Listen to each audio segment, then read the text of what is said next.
What's up, everybody? Welcome back.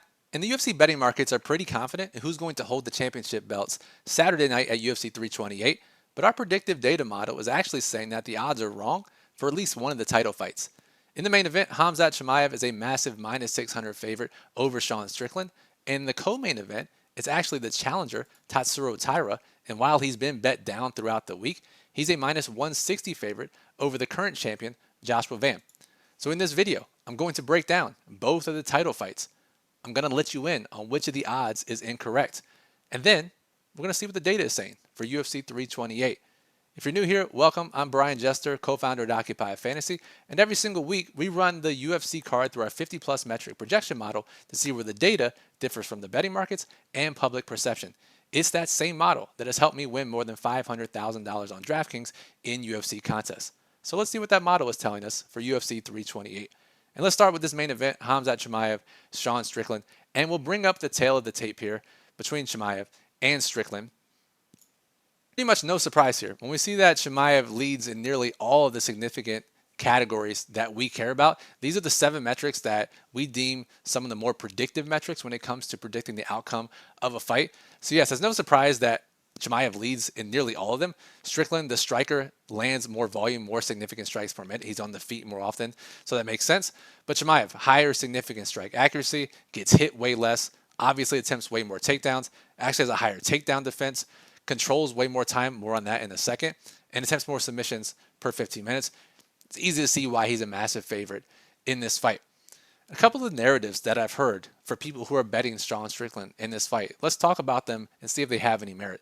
The first one that we hear is that while Sean Strickland may allow some takedowns, he gets up pretty quickly. And in his first fight against Dricus du Plessis, yes, he allowed 6 takedowns, but didn't allow much control time beyond that.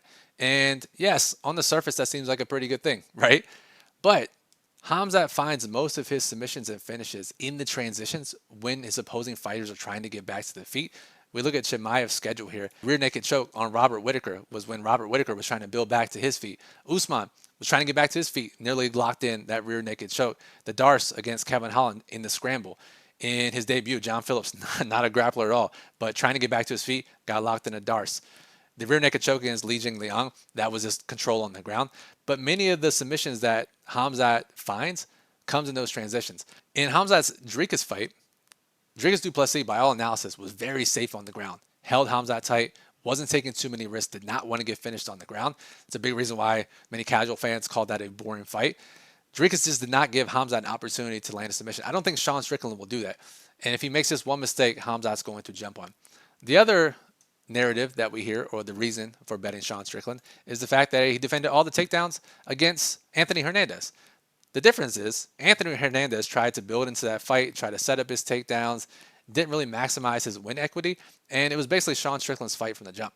We know that Khamzat Chimaev will not do that. He's the one fighter in the entire UFC that maximizes his win equity and plays to his strengths immediately, every single fight. If you watch this fight against Whittaker, DC was on the mic, and he said, I asked Khamzat, now that you're fighting tougher fighters, do you have to be more patient? Can you not just shoot on these guys immediately? And he said, brother, I'm going to get this guy.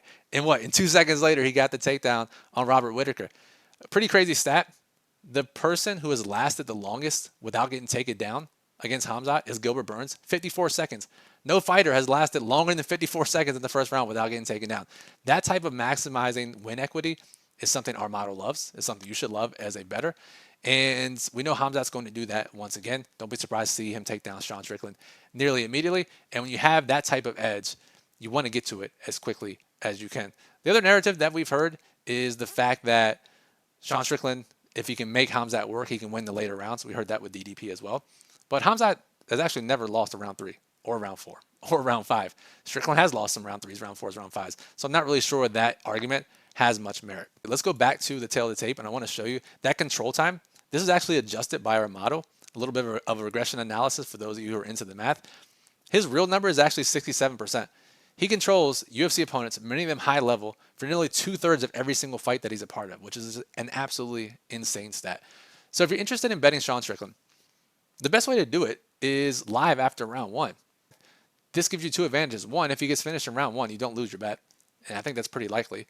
2, you will probably get a better number and higher odds after round one if Khamzat dominates round one as we expect. So if you're going to bet Sean Strickland, we don't advise that. But if you're going to bet him live after round one, our model says that Khamzat should be a massive favorite here. He ranks extremely well. He's the highest ranked fighter on the card. And if you're betting, Khamzat in any sort of under is the best type of bet to make. Khamzat to win in round one, combo bet Khamzat to 1 or 2, Khamzat in the under. Any combination of those bets our model deems as a great play for UFC 328. All right, and let's move on to the co-main event between Tatsuro Taira and Joshua Van. And we bring up the tail of the tape here, and this will probably be the more interesting of the two title fights on the card. Yes, the Khamzat fight is last, but this fight is likely to be more competitive and just such a good grappler versus striker battle. I'm really interested to see how it plays out. So full screen, we look at the tail of the tape, kind of similar almost in terms of the main event. Joshua Van, we know he's a striker, lands nearly 9 significant strikes per minute, which is just so absurd. Tatsuro Taira, higher significant strike accuracy, gets hit way less because he's mostly grappling, attempts more takedowns, obviously has more control time, obviously attempts more submissions. None of this is too surprising. The big stat I want to point out here, we talked about this in previous videos, is significant strike differential. That is the number of strikes you land on the feet versus the number that you absorb. And Taira has a positive differential, plus 0.5. So he actually lands a half strike more than he gets hit per minute. But Joshua Van, that number is more than 2.5 significant strikes per minute that he lands versus getting absorbed. That is just absurd. That's an absurd number. It's one of the biggest reasons why we like him in this fight. Significant strike differential is a pretty huge predictor, especially when he has that big of an advantage. The other thing we have to talk about is Joshua Van's improving takedown defense. And we'll pull up his strength of schedule here. And charting Joshua Van pre-UFC, we thought that takedown defense would be a massive hole for him. In our pre-UFC charting, his takedown defense was 29%. But he has massively improved that. And in his Ray Soria fight, a wrestler, he defended, 17 of 21 takedowns. Looked really good in his takedown defense in that fight. Yes, Tatsuro Taira is a much different type of beast on the ground. Goes to show that Joshua Van does have some hope in this fight of defending takedowns. The other thing we have to discuss here is how real the recency bias is for this fight, both in terms of public perception and the betting odds. Joshua Van is coming off what many would deem a fluke victory over Alexandre Pantoja in that championship fight. Pantoja injures his elbow, Van gets the belt. Compare that to Taira, who in his most recent fight was the first person to finish Brandon Moreno. And when you have two sides of the spectrum like that, there's going to be a big gap in the perception and even the odds based on how these two fighters just fought. And I feel like if Van won legitimately or Taira just won a decision against Moreno, these odds would look pretty differently. And we're not big into one fight samples when it comes to fist fighting people in the UFC. Looking to our Occupy model for this fight, and I have to admit I was a little surprised because our model typically favors grapplers pretty heavily. If you have a big grappling or wrestling edge, you're almost always going to rank higher in our model. However, our model has this fight as basically a coin flip. Both these guys, first of all, rank extremely well. Should be a high action fight. Super pumped to see it. But because their projections are basically exactly even, that means, especially when you consider the fact that it favors grapplers and the fact that they are still even, that means the value is on Joshua Van in this fight on the money line. And because Van, the way he builds into his fights, really, really loads up on the volume as he gets later and deeper into fights, it's an auto bet. Every time he fights, Van to win by round 3, round 4, or round 5 in a finish. So those are your bets for UFC 328. Really excited to see both these fights. Both are going to be super exciting from the jump, which is what we should want as UFC fans. So if you like this analysis, here are 3 more ways you can get more information on this weekend's UFC fights. First, our Occupy model. I've referenced it a few times in this video. You can get full rankings for every single fight on UFC 328. Next, you can get our free cheat sheet. Links in the description. All you do is sign up and you'll get emailed 3 more fights worth of data analysis for UFC 328. And that's every single week. On Friday or Saturday, you'll get emailed that data.